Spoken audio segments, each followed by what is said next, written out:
Hello, fellow anime lovers. In this video, we're going over 10 anime that will take you on an unexpected emotional journey. Every show on the list will have you in tears of joy or sadness. So buckle down and get ready for the first anime on the list.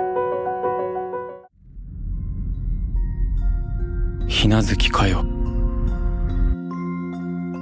あれがひなずきを見た最後の姿だった。At number 10, it's Erased. Erased is a relatable anime that focuses on self-reflection within the heart and mind. The main protagonist, Satoru, is depicted as a depressed 29-year-old. He doesn't open up to people and doesn't have any close friends. However, he's a good person who's willing to go that extra mile to help people in danger. The game changer in this series is how the main character undergoes a phenomenon called revival. This typically puts the main character back in time whenever something bad happens. Erased is a unique anime because it showcases crimes that happen around the main character as he struggles to ultimately change destiny by rewriting a... 嘘だろ。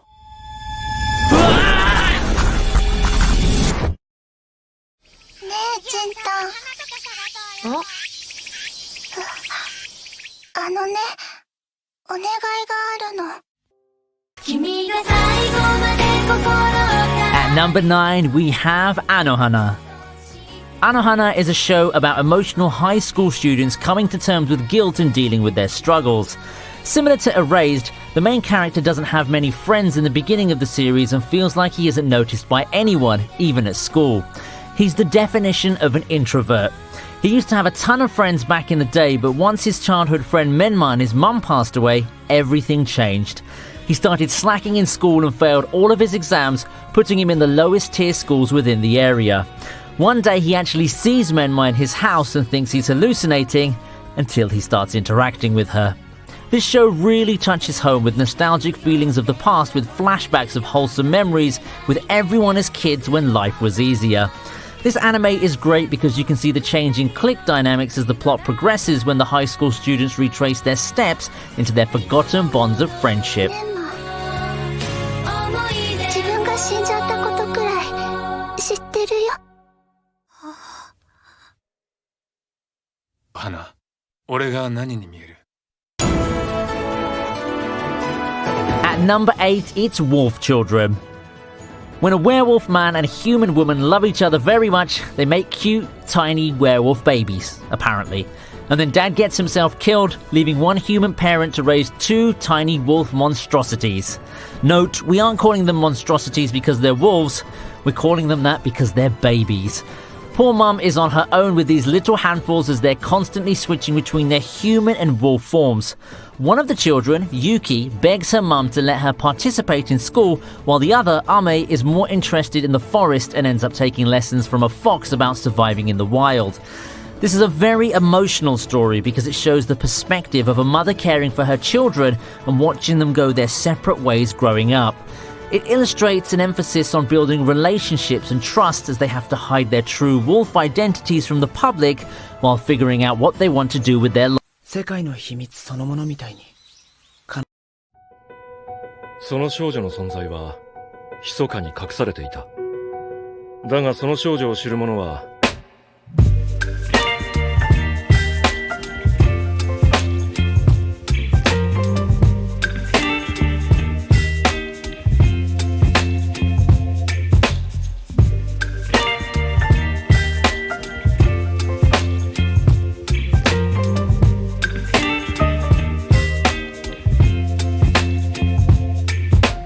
you give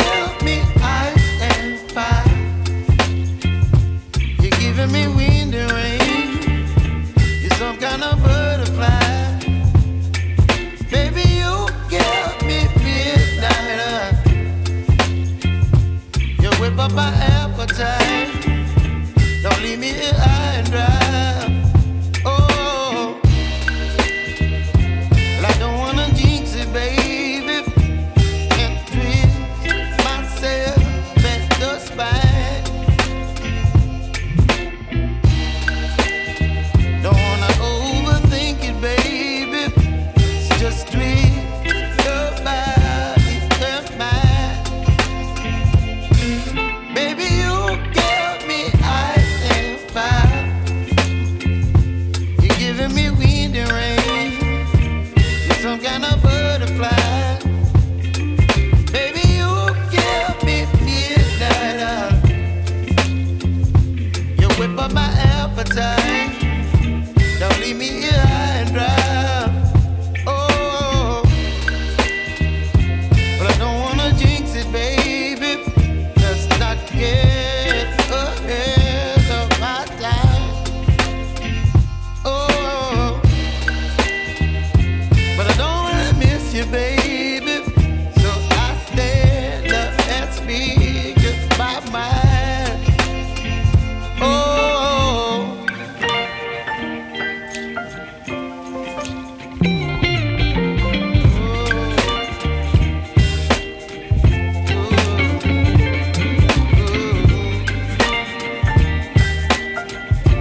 You're chilling in the rain. You're some kind of butterfly. Baby, you give me midnight. You whip up my appetite. Don't leave me here high and dry. Baby, you give me ice and fire. You're channeling wind and rain. You're some kind of butterfly. Baby, you give me midnight. You whip up my appetite. Don't leave me here high and dry.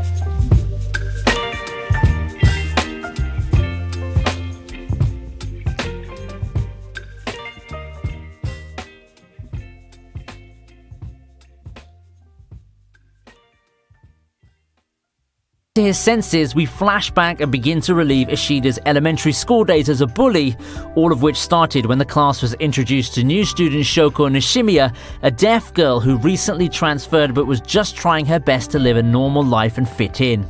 As for the plot, we don't want to give too much away because the real story unfolds from the emotions and the actions of each individual character and the battles they fight within themselves and with their inner demons.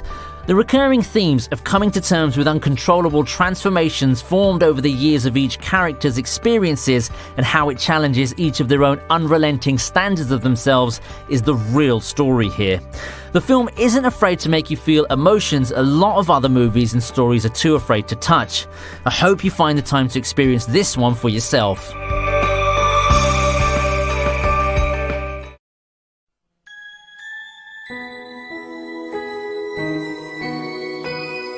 At number 2, we have Grave of the Fireflies.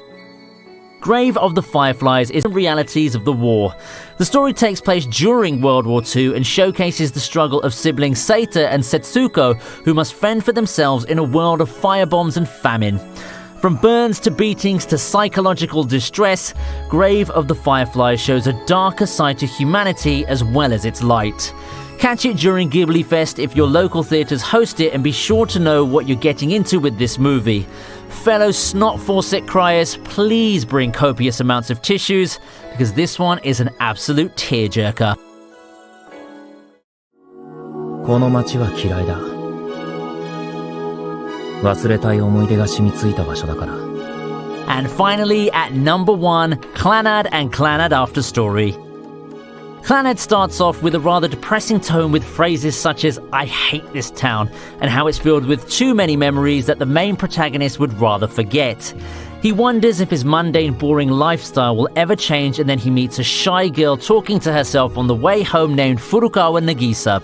He offers her advice to go out and find her own happiness, and that initial connection starts their uphill journey to recruit people into the drama club they're trying to revive. From the get-go, you meet Okazaki's roommate Yuhei Sonohara. Sonohara does a good job to bring in comic relief throughout all the emotional strings being pulled throughout the show, with the relationships Okazaki starts to form and with his drunken father who treats him like a stranger. Despite these family problems, the anime is actually quite wholesome and gives you a sense of satisfaction when continuing through the plot through his school relationships and his new friend Nagisa. If you enjoy a nice slice of life anime with a strong sense of emotional self-reflection, then I would highly recommend Clannad. So what do you guys think of this list then? If there are any other particular videos that you want us to create, then please comment below and let us know, and of course leave a like if you've enjoyed this video. Feel free to subscribe if you haven't and hit the notification button so you never miss out on our new uploads. We'll see you next time on ViniTube. Goodbye.